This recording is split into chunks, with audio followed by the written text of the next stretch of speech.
Yes, it's a brand new air defense that may just blow you away in today's episode.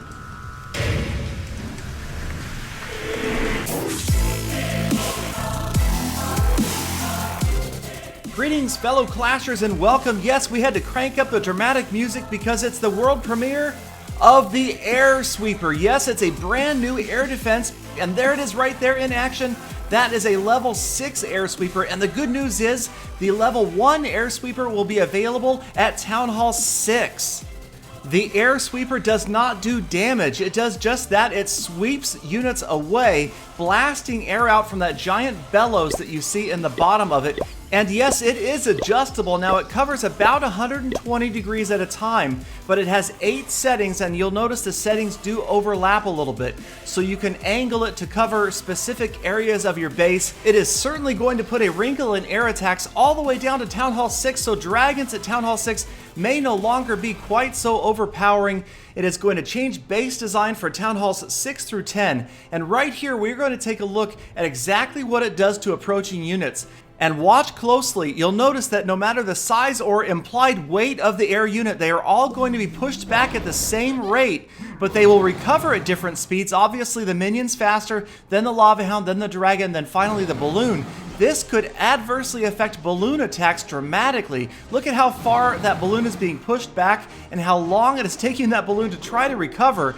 I can tell you right away that rage spells are going to become critical. That extra speed is going to be super important, especially for balloon attackers, to get those balloons back in and on top of that air sweeper before they get taken out by other defenses. So now we're going to take a look at a hypothetical attack. We've got balloons and dragons moving in, and you can see that they are out of the range of the air sweeper. Now we can see which direction the air sweeper is facing before we attack, so that is definitely an advantage to the attacker. You can assume that it's about 60 degrees to the left and to the right of wherever that nozzle is facing. And now I know 60 degrees is kind of nebulous, but it'll be one of those things that we will learn over time, just like we know the range of our rage spells, heal spells, and jump spells. So this attack began by taking out the lower 2 air defenses, and now here come the dragons. So we will get to see the air sweeper in action as those dragons deployed at the bottom of the screen will be within range. You can see the ones to the left and to the right still not activating the air sweeper. And now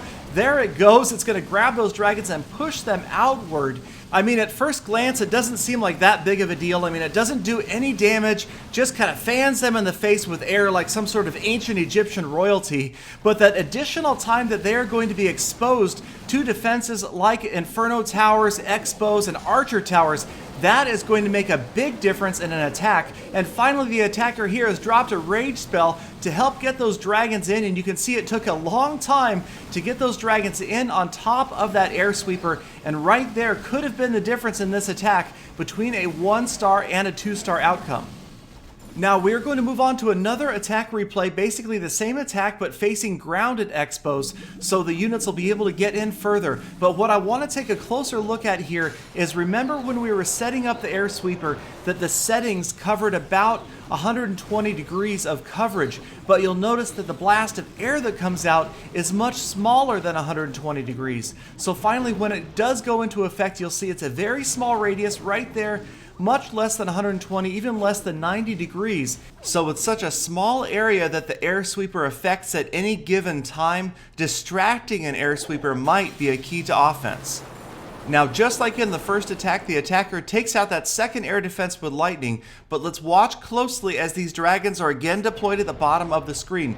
Lower right, there it is. Air sweeper blasts air at that one dragon, and it pushes it just out of its range right here, and that will cause the air sweeper to retarget on another dragon. So distracting an air sweeper is not going to be a simple task. It is definitely going to take some practice to figure out exactly the best methods to do that. So I see a lot of discussion, some theory crafting about the air sweeper, both on offense, trying to either distract it or attack it from behind or from the sides, and on defense, where you want to position it in your base, which structures you want it to protect.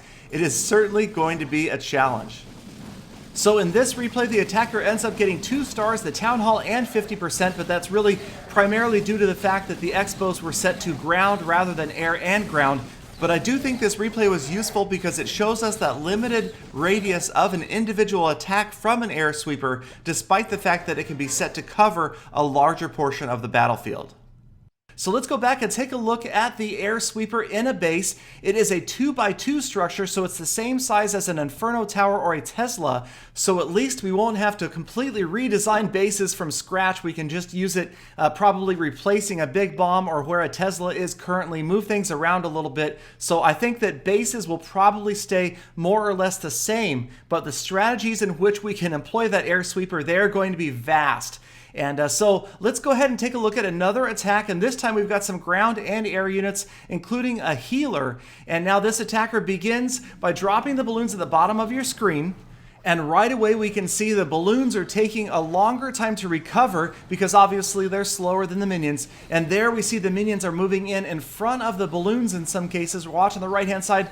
Here come the minions getting in there more quickly. But again, the air sweeper will readjust on a different target if it pushes the first target out of its range. And as these units are moving after that air defense to the lower right, they eventually move out of range of the air sweeper. Right there it misses the balloons, but the balloons don't manage to take the air defense out. But it is a good demonstration of how we will have to take into account the speed of each air attacking unit. Here comes the Lava Hound getting pushed back as it goes after that air defense.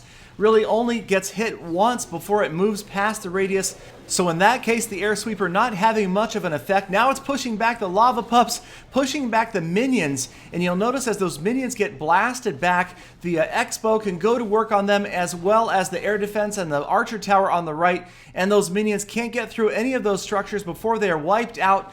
Now we've got a dragon moving in. Same problem with the dragon, getting pushed back and being so slow. He is going to get blasted by that thing 2 or 3 times before he finally gets into a structure. And there he's just going to get annihilated by all of those defenses. So I do anticipate a big change in Town Hall 6 and 7, especially war attacks. And now here comes the healer, and she is desperately trying to do her job, keeping that P.E.K.K.A. up. But now we see the long range of the air sweeper really pushing her back, probably cutting the number of effective heals in half that she is able to deliver to the P.E.K.K.A. before the P.E.K.K.A. does finally go down. The healer getting blasted back again and again. And now that the P.E.K.K.A. is gone, the healer left to be taken out by the air defense. So let's go ahead and take a look at one more attack. Here we've got balloons and minions moving in from the bottom of the base so we can see how they work against the air sweeper. So the minions come in first, and I think it is going to be critical to observe where that nozzle is angled before you start your attack. Notice the balloons off to the right. They are just out of range of the air sweeper, not being touched by that blast of air. They're able to move in a little more closely, take out some more defenses. Now the nozzle is turned to the right, push back those other units back to the left again, pushing the minions and balloons away from that wizard tower, but eventually they will overwhelm it, and now it is really going to be up to a rage spell. There's the rage spell to get those units in. Otherwise, those balloons especially would just be pushed back over and over and over again. The rage spell finally accelerating that entire pack of balloons in. They're finally able to get on top of the air sweeper, and there you can see they weren't pushed back while they were right on top of it. They took the air sweeper out, moved on, and although the attack was a fail, I think it's a great example of exactly how that air sweeper works. So there it is, you guys, the introduction of a brand new air defense structure, the air sweeper. It is going to be interesting to see how much it changes things. I want to hear your feedback. I have a feeling it's going to have more impact than we think. Just remember back to the Lava Hound, to the skeleton traps. When those were first released, people said, they're not going to change things that much. I have a feeling the air sweeper will also change the game significantly.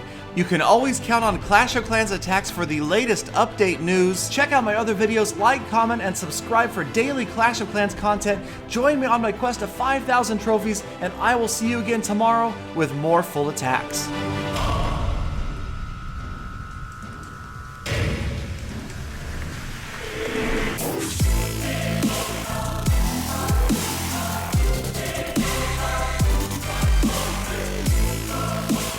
Gallydon, you want to know what I think about the air sweeper?